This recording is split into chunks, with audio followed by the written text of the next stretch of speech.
Assalamualaikum warahmatullahi wabarakatuh. Perkenalkan nama saya Feryadi dengan NPM 2459201134. Ini saya akan mempresentasikan hasil proyek saya guna memenuhi nilai UTS dari mata kuliah pemrograman berorientasi objek atau PBO yang diampu oleh Bapak dosen Hartono SPD MTI.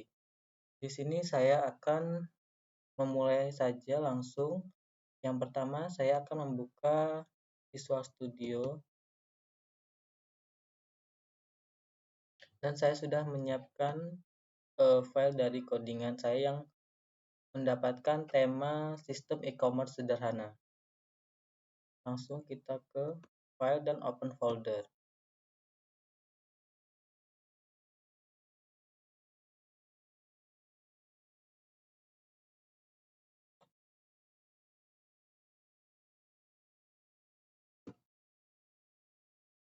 Kita select folder.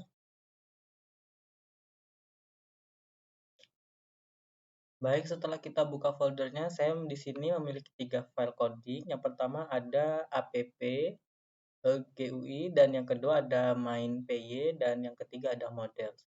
Di sini saya akan menjelaskan konsep OOP yang digunakan, yaitu ada 4. Yang pertama itu ada abstraction atau abstraksi, yang kedua ada encapsulation atau enkapsulasi, yang ketiga ada inherence atau pewarisan, yang keempat ada polymorphism atau polimorfisme. Baik, di sini saya akan jelaskan beberapa konsepnya yang tercantum di codingan models. Nah, di sini ada item toko. Jadi item toko ini dengan abstraction method ini berfungsi sebagai kerangka dasar yang mewajibkan setiap produk memiliki metode hitung diskon, namun dengan cara menghitung yang berbeda-beda tergantung jenis produknya. Yang selanjutnya ada shelf nama dan shelf harga. Nah, shelf nama ini bersifat protected atau dapat diakses dari luar, dapat diganti atau dapat ditambahkan, sedangkan shelf harga ini bersifat privat. Jadi bersifat privat ini tidak bisa diganti sembarangan dari luar. Yang ketiga ada produk fisik dan produk digital. Ini adalah konsep OOP inherensi atau pewarisan. Di sini mewarisi extend sifat-sifat dari kelas produk. Ini memungkinkan pengguna ulang kode sehingga kita tidak perlu menulis ulang logika, namun nama dan harga di setiap kelas baru. Lalu selanjutnya ada polymorphism, itu ada di hitung diskon. Nah, di sini hitung diskon memiliki nama yang sama di kedua kelas anak, namun memberikan hasil berbeda. Produk fisik diberikan diskon 5% dan produk digital diberikan diskon 10%. Selanjutnya saya akan menjelaskan 3 file coding. Baik, selanjutnya saya akan menjelaskan coding, yaitu dengan fungsi teks pada coding. Yang pertama saya ke models.py. Di sini ada kelas item toko. Jadi kelas item toko ABC ini adalah abstract class. Ia bertindak sebagai kontrak. Semua produk wajib memiliki fungsi hitung diskon. Lalu ada shelf nama dan shelf harga. Di sini shelf nama memiliki satu garis bawah, berarti bersifat protected. Jadi protected ini bisa diubah dari luar atau kita ganti. Sedangkan shelf harga ini memiliki 2 garis bawah di sini, jadi bersifat privat atau encapsulation. Jadi tidak bisa sembarangan diganti atau tidak bisa diubah. Selanjutnya ada super init. Jadi super init ini Jadi super init nama harga ini adalah perintah yang digunakan di kelas anak, produk fisik dan produk digital untuk memanggil konstruktor dari kelas induk produk agar tidak perlu menulis ulang kode analisasi nama dan harga. Lalu ada return save harga. Nah, di sini ada 0,05 adalah implementasi polymorphism meskipun nama fungsinya hitung diskon, logika perhitungannya berbeda antara barang fisik dan barang digital. Di sini barang fisik diberikan diskon 0,05% atau 5%, sedangkan produk digital diberikan diskon 10%. Selanjutnya kita beralih ke APP-GUI atau GUI. Di sini yang pertama ada Save Road Title. Nah, Save Road Title ini adalah mengatur judul jendela toko online Verimart dan ukuran layar dengan 600 kali 650 pixel. Selanjutnya ada TK Label Frame. Jadi TK Label Frame ini membuat kontak pembungkus seperti group box agar tampilan input, produk, dan informasi checkout lebih rapi dan terpisah. Selanjutnya kita beralih ke TTK Review. Jadi di bagian TTK Review kolom dengan isi kolom, nama, harga, dan lainnya ini menentukan judul kolom seperti nama, harga, dan total untuk menampilkan isi keranjang. Lalu ada tambah produk save entry. Jadi ini adalah produk-produk yang nanti kita panggil ketika ditambahkan di keranjang. Selanjutnya ada harga sama dengan float save entry harga get. Jadi si float ini mengubah input harga dari teks menjadi angka desimal agar bisa dihitung secara sistematis atau matematis. Selanjutnya ada message box. Jadi message box ini menampilkan jendela peringatan jika pengguna lupa mengisi nama atau salah memasukkan harga. Selanjutnya ada update tampilan. Ini di sini ada update tampilan. Nah, jadi update tampilan ini fungsinya menghapus isi dari tabel nama dan set redelete ini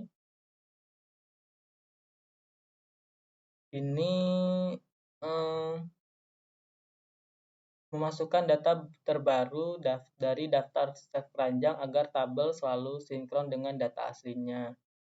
Selanjutnya ada checkout. Checkout ini save tag alamat get 1.0 tk end strip dengan metode save var metode get. Jadi ini mengambil seluruh teks alamat dari baris pertama sampai terakhir. Lalu selanjutnya ada sum menunjukkan harga. Sum menunjukkan harga semua produk yang ada di dalam list keranjang setelah dipotong diskon masing-masing. Selanjutnya kita ke main PY.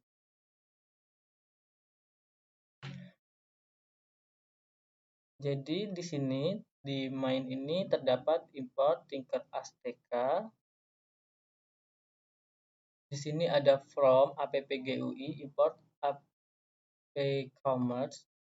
Jadi mengambil seluruh desain tampilan yang sudah dibuat dari file APP-GUI dan agar bisa digunakan di sini. Selanjutnya ada if nama sama dengan main. Jadi ini perintah standar Python untuk memastikan kode di bawah ini hanya berjalan jika file dibuka langsung, bukan saat import oleh file lain. Selanjutnya ada root tk. Jadi root tk ini membuat instansi atau objek utama dari jendela Windows atau aplikasi, dan app ini memasukkan jendela kosong atau root ke dalam kelas app e-commerce kita agar semua tombol dan tabel muncul di sini. Selanjutnya ada root main loop. Jadi root main loop ini adalah perintah paling krusial yang menjaga agar program tetap terbuka dan terus memantau klik tombol atau input dari pengguna. Jadi tanpa ini aplikasi itu akan terbuka langsung, tertutup dan sekejap saja. Nah, di sini yang pertama ada input produk yang berisi nama produk, harga, dan jenis produk. Jadi input nama dan harga ini pengguna masukkan nama barang dan nominal harga pada kolom yang tersedia. Jika tidak diisi, maka validasi kosong dan ditekan tanpa mengisi nama aplikasi atau memicu fungsi message box show warning yang menampilkan pesan nama produk tidak boleh kosong. Lalu selanjutnya ada validasi tipe data. Jika harga di sini dengan huruf blok entry expect akan menangkap evaluator dan memberitahu kepada pengguna bahwa harga harus berupa angka. Lalu yang kedua ada fitur manajemen keranjang. Nah, di sini ada produk, harga, dan diskon. Fitur ini menunjukkan bagaimana logika dari model SPY bekerja dalam antarmuka. Instansi objek bergantung pada pilihan di option menu. Sistem secara otomatis membuat objek dari kelas produk fisik atau produk digital. Perhitungan diskon otomatis ketika produk masuk ke tabel preview langsung memanggil metode hitung dan diskon.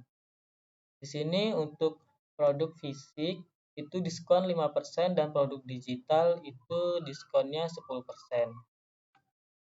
Lalu ada pembaruan tabel. Nah, di sini berisi pembaruan tabel left, update, fungsi update tampilan akan membersihkan tabel lama dan memasukkan data baru sehingga pengguna hasil terlihat melihat daftar belanja secara real time. Selanjutnya ada informasi checkout yang membersihkan alamat. Jadi sebelum kita checkout kita harus memastikan kolom alamat sudah terisi menggunakan perintah strip untuk membuang spasi kosong yang tidak perlu. Pemilihan metode pembayaran di sini terdapat beberapa metode mulai dari transfer bank, e-wallet, kartu kredit, dan COD. Jadi pengguna dapat memilih metode seperti transfer atau COD melalui fitur Combox yang diatur dalam mode read-only agar data tetap konsisten. Lanjut ada proses checkout ini setelah itu akan mengalami akumulasi total sistem menggunakan fungsi sum untuk menjumlahkan harga asli produk dikurangi diskon dari seluruh objek produk yang ada di daftar keranjang, dan setelah itu struk digital akan muncul ketika tombol checkout sudah ditekan. Nah, sekarang kita contohkan. Misalnya saya akan mencoba membeli laptop. Lalu harganya 5.900.000. Di sini produknya kita produk fisik, bisa ditambahkan ke keranjang dengan nama produk laptop, harganya 5.900.000 dan kita mendapatkan diskon 5% sebesar 295.000. Selanjutnya kita mengisi alamatnya. Di sini misalnya alamatnya di Sindang Sari. Lalu kita menggunakan COD untuk pembayarannya. Nah, maka di sini akan menghasilkan notifikasi digital yang berisikan produk yang dibeli seperti laptop, alamatnya Sindang Sari, metodenya COD, total bayarnya Rp5.600.000 dengan keterangan pesanan Anda sedang diproses. Di sini saya akan mencoba lagi dengan 3 produk sekaligus. Misalnya saya membeli sepatu dengan harganya 300.000. Untuk produknya produk fisik, saya tambahkan ke keranjang dulu, lalu saya menambahkan lagi ada buku cerpen dengan harga 70.000 dan produk fisik. Lalu kita tambahkan ke keranjang. Selanjutnya saya akan menambahkan belanjaan yaitu softcase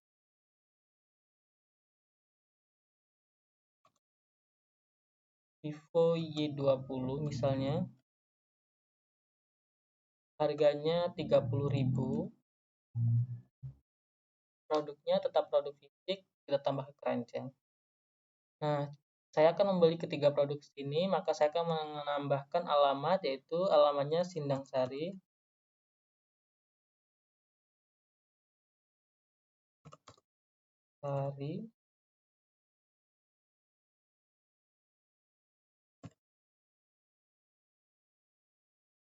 RT 01 RW 01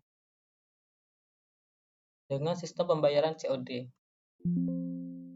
Nah, di sini sudah ada notifikasi, yaitu berupa ringkasan pesanan yang berisikan produk yang dibeli seperti sepatu, buku cerpen, dan softcase Vivo Y20 dengan alamat Sindang Sari RT 01 RW 01 dengan metode pembayaran COD dengan total bayar Rp380.000.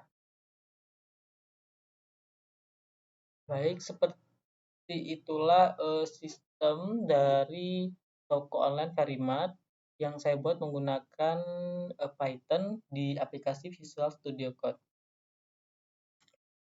Nah, setelah kita bahas fitur dari hasil running coding, lalu di sini saya akan menjelaskan beberapa hasil pembelajaran yang saya dapatkan dari pengembangan soal UTS ini. Proyek UTS ini yang pertama itu ada implementasi pemrograman. Yang pertama, struktur kelas yang terorganisir berhasil merancang hierarki kelas mulai dari base kelas, induk, hingga subkelas anak untuk mengolah data produk secara modular. Selanjutnya, keamanan data. Encapsulation memahami pentingnya melindungi data sensitif seperti harga menggunakan akses privat, yaitu menggunakan double garis bawah agar integritas data tetap terjaga. Selanjutnya ada fleksibilitas kode atau polymorphism, mampu menerapkan logika perhitungan yang berbeda diskon fisik dan digital dalam satu nama fungsi yang sama sehingga kode lebih efisien. Lalu selanjutnya ada interaksi dan user system, berhasil membangun aplikasi desktop menggunakan Tinker yang memungkinkan pengguna berinteraksi dengan logika pemrograman melalui tombol input, teks, dan tabel. Lalu ada validasi input, mempelajari cara menangani kesalahan pengguna, error handling, agar program tidak keras saat menerima input yang salah seperti harga yang bukan angka. Selanjutnya ada visualisasi data, mampu menampilkan data objek dari memori ke dalam bentuk tabel atau tree view yang rapi dan mudah dibaca oleh pengguna. Nah, seperti itulah beberapa hasil pembelajaran yang saya dapatkan dari proyek UTS dari mata kuliah PBO atau program berorientasi objek ini. Berikut saya akhiri. Wassalamualaikum warahmatullahi wabarakatuh.